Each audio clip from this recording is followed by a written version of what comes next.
حضرت محمود غزنوی نے ایک دن فرمایا کہ میں حضرت خضر علیہ السلام کی زیارت کرنا چاہتا ہوں.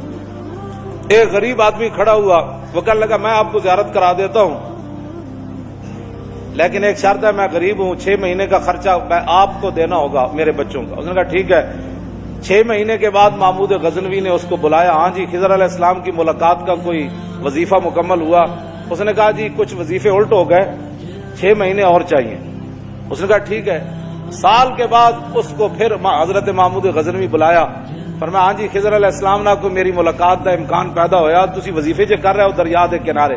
انہوں نے کہا جی میں کہاں، خضر علیہ السلام کہاں، میں نے تو آپ کے ساتھ جھوٹ بولا ہے، غریب آدمی تھا تو پیسے میرا روٹی پانی چل گیا 1 سال. تو محمود غزنوی کا مجلس لگی ہوئی تھی، ہزاروں لوگ موجود تھے، غوث بھی تھے، کتب بھی تھے، ابدال بھی تھے، محدث بھی تھے، مفسر بھی تھے. تو اس نے اپنے ایک وزیر کی طرف اشارہ کر کے کہا بتاؤ بھائی جو بادشاہ سے جھوٹ بولے اس کی کیا سزا ہے؟ وہ وزیر کہنے لگا کہ اس کو قتل کر دیا جائے.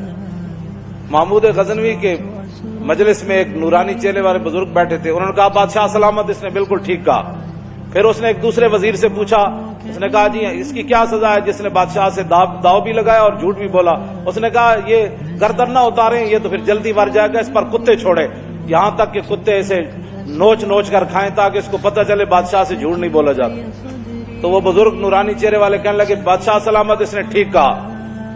پھر اس نے حضرت ایاز کو کہا، ایک ہی صف میں کھڑے ہو گئے محمود و ایاز.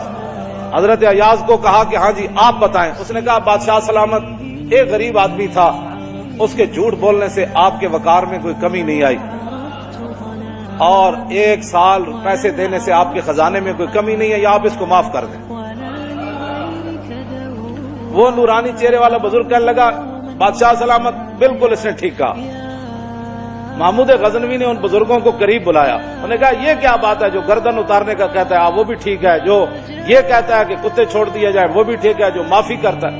اس نے کہا کہ جس نے کہا نا گردن اتار دو، یہ اس کا خاندان تھا کسائی، تو اس نے اپنے خاندان کا اظہار کیا ہے، گردنیں اتارنے کے عادی ہیں، اور کہا کہ غلطی تو تیری ہے جیسے تو نے ایسے لوگوں کو وزیر بنایا. اس نے کہا جس نے کتوں کا کہا نا کتے چھوڑو، اس کے آباء و اجداد بادشاہوں کے کتے نہلایا کرتے تھے. اس نے اپنے خاندان کا اظہار کیا ہے، اس نے اپنی فطرت اپنے خون کا بتایا ہے، اور کہا کہ رہ گیا ایاز تو یہ سید ہے، اور سید کربلا میں لٹے بھی گئے تو اف نہیں کی، اپنا سودا بیچ کر بازار سونا کر گئے، کون سی بستی بسائی تاجران آل بیت. کیوں جی کہا یہ سید ہے. جب یہ کہا نا یہ سید ہے تو محمود غزنوی کرسی پر کھڑا ہو گیا. وہ کہنے لگا ایاز تو نے آج تک بتایا ہی نہیں میں آل رسول ہوں، اتنا ظلم کیا تو نے بتایا ہی نہیں آج تک. تو حضرت ایاز فرمانے لگے کہ اچھا میرا راز ان بزرگوں نے کھولا تو میں بھی آپ کے سامنے ایک راز کھولنا چاہتا ہوں. انہوں نے کہا جی وہ کیا ہے؟ انہوں نے کہا یہ جو بزرگ ہے نا یہ خود حضرت خضر علیہ السلام